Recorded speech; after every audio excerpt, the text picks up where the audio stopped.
және қысқа и әріптерінің жазылуы. Қандай и бізде балалар? Дауысты и. Қалай айтылады? И бір өкпеде кедергі ұшырамай шығады. Дұрыс айтасыңдар. Ал қысқа и қалай айтылады балалар?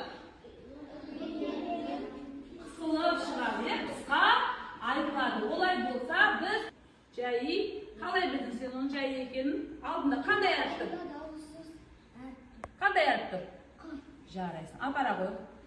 Келесі тағы біреуді шұғыла. Айна дегенде қандай үй қоямыз? Шұғыла? Қысқа үй. Қайдан білдің сен қысқа үй қою керек екенін? Жарайсың. Қысқа үйға барып қоямыз.